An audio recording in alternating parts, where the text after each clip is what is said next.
2013 থেকে 2023 সালের মধ্যেই আমরা 1,72,00,000 মানুষকে এই ওপরে নিয়ে এসেছি, যেটা দারিদ্র সীমার নিচে ছিল ওপরে নিয়ে এসেছি।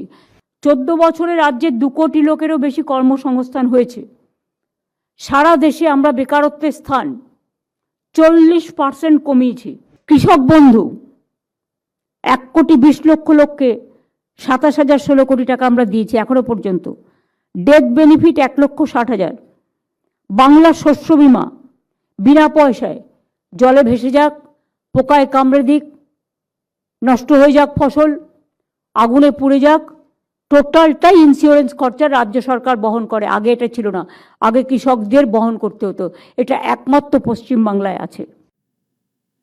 নমস্কার, আমি সোমনাথ। আপনারা দেখছেন আমার ছোট্ট YouTube channel decode news Bangla, সত্যের সাথে বাস্তবের প্রতি। প্রিয় দর্শক, আগামী 26-এ বিধানসভা নির্বাচন।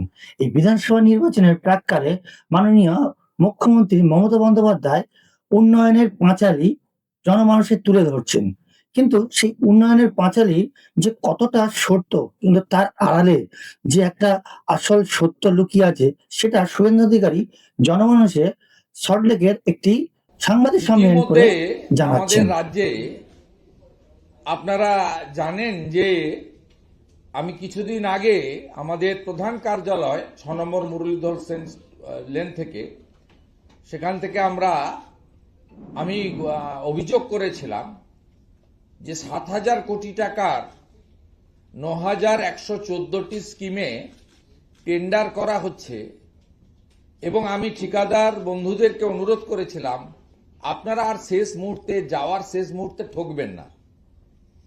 আপনারা ঠকবেন না, যদি ঠিকাদারি নেন আমরা কিন্তু ভবিষ্যতে দায়িত্বে এলে এই অবৈধ কাজের পেমেন্ট করতে পারবো না।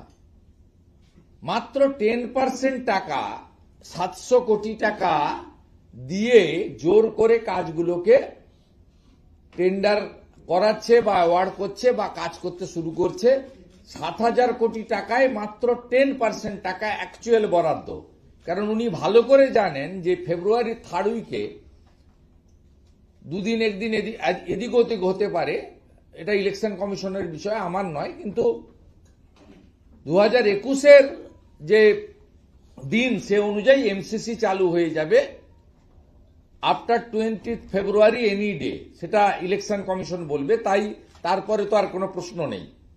এখানে বলা হয়েছে মনোজ পন্থ জেলা শাসকদের এবং বিডিওদের এখন থেকে প্রচার সর্বোচ্চ স্তরে নিয়ে যেতে হবে, প্রতিটি এলাকাকে রাখতে হবে নিবিড় প্রচারের আওতায়, বলতে হবে এই কাজ শুধুমাত্র রাজ্য সরকারই করছে, প্রচারের জন্য ব্যবহার করতে হবে লিফলেট, মাইক প্রচার আর মুখ্যমন্ত্রী ছবি দেওয়া হোর্ডিং, এলাকায় এলাকায় দৃশ্যমান প্রচারের ব্যবস্থা, 15 বছরের রিপোর্ট কার্ড এবং উন্নয়নের পাঁচালী সাধারণ মানুষ কাছে পৌঁছে দেওয়া সরকারের চ্যালেঞ্জ, এবং শিলান্যাস, মানে কাজ হবে না, শিলা পোতা হবে।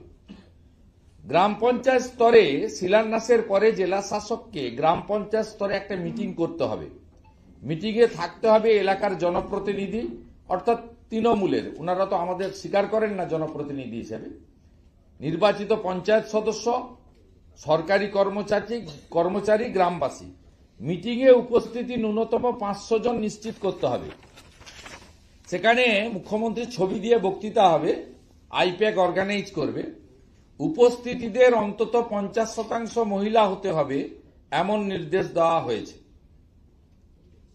এই প্রচার করে শিলা পোতার একটা কর্মযজ্ঞ শুরু হতে চলেছে।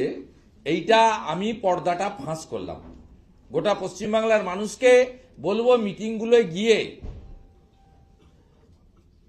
চাকরি, মুখ্যমন্ত্রী বলেছেন কয়েকদিন আগে যে আমি 2 কোটি চাকরি দিয়েছি, তালিকা দেখতে চাইবেন।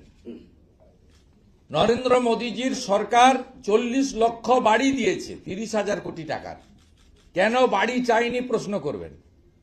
72 লক্ষ শৌচালয় দিয়েছে, কেন শৌচালয় পাননি প্রশ্ন করবেন। 8,000 কোটি টাকা নলে জলের জন্য টাকা দিয়েছেন, হার ঘর নল সে জল, জল জীবন মিশন। কেন আপনাদের বাড়িতে জল পৌঁছায়নি তার প্রশ্ন করবেন আপনারা।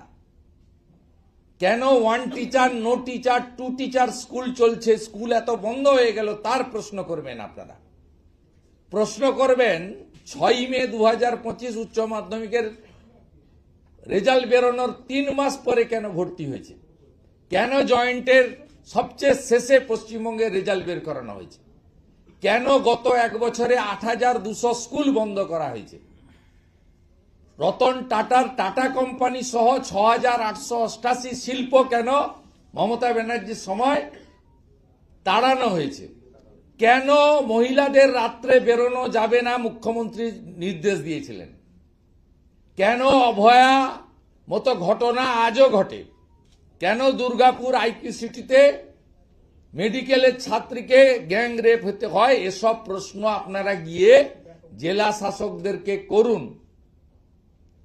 জিজ্ঞেস করুন মাতা কালীকে কাকদ্বীপে প্রিজন ভ্যানে উঠতে হয় কেন, জিজ্ঞেস করুন বিতর্কিত বাবরের নামে ধর্মীয় প্রতিষ্ঠান করলে অনুমোদন লাগে না, আর দুর্গাপূজা কালী পুজো সরস্বতী পুজো করতে গেলে কেন কোর্টে যেতে হয়। এই প্রশ্নগুলো করার জন্য পশ্চিমবাংলার জনগণকে এই হাট সভা, উঠান সভা, প্রচার সভা, শিলাপুতার সভাতে করার জন্য আবেদন করার কথাই আমি বললাম। দ্বিতীয় গুরুত্বপূর্ণ বিষয়, আপনারা জানেন যে আমরা কখনোই মানরেগার বিরোধী নই, কাজ চালু হোক, কিন্তু প্রথম থেকে ভারতীয় জনতা পার্টির স্ট্যান্ড ছিল যে পরিচ্ছন্নভাবে চালু হোক, ভুয়া জব কার্ড বাতিল হোক, এবং আধারের সঙ্গে জব কার্ড লিঙ্ক করতে গিয়ে 1,25,00,000 কার্ড আগেই বাদ হয়েছে আপনারা জানেন, এবং বাংলাদেশের লোকের অ্যাকাউন্টেও, বাংলাদেশি মুসলিম অনুপ্রবেশকারীর অ্যাকাউন্টেও জব কার্ডের টাকা গেছে। কংগ্রেসের সরকার 2004 থেকে 14 মানরেগাতে দিয়েছে 14,000 কোটি টাকার বেশি পশ্চিমবঙ্গ সরকারকে। নরেন্দ্র মোদীজির নেতৃত্বে এনডিএ সরকার 2014 থেকে 2022 চুরি ধরা পড়ার পরে সাময়িক বন্ধ ছিল কাজ, তাতে দিয়েছেন মোদীজির সরকার 54,600 বেশি কোটি টাকার বেশি, অর্থাৎ 14,000 কোটি টাকা কংগ্রেসের আমলে, যার পার্ট ছিলেন মমতা ব্যানার্জি 3 বছর, আর মোদীজির আমলে 54,000 কোটি টাকা মানরেগাতে দিয়েছে 14 থেকে 22-এর 31 ডিসেম্বর পর্যন্ত।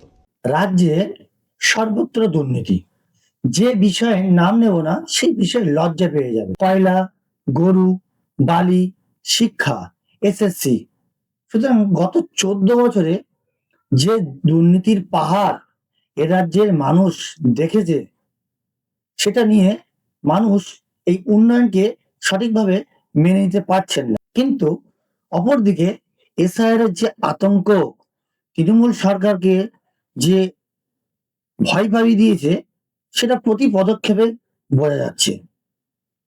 এসআইআর যে এ পর্যন্ত ভুয়ো অবৈধ এক জায়গা থেকে আরেক জায়গায় পরিবর্তিত হয়েছে এমন ভোটারের সংখ্যা প্রায় 60 লক্ষের কাছাকাছি পৌঁছে গেছে।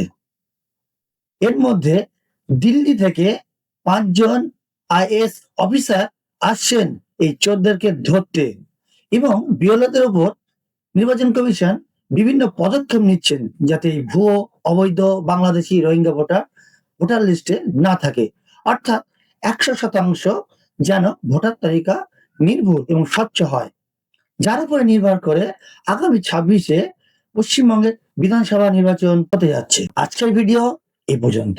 প্রিয় দর্শক, দেখা হবে নতুন কোনো বিষয় নিয়ে। আপনারা সঙ্গে থাকবেন, সাথে থাকবেন। আমার ভিডিওটি যদি আপনাদের ভালো লেগে থাকে অবশ্যই লাইক করতে ভুলবেন না, আর সেই সাথে কমেন্টও করবেন, মতামত জানাবেন অবশ্যই। আর চ্যানেলটিতে যদি নতুন হয়ে থাকেন অবশ্যই সাবস্ক্রাইব করবেন। ধন্যবাদ।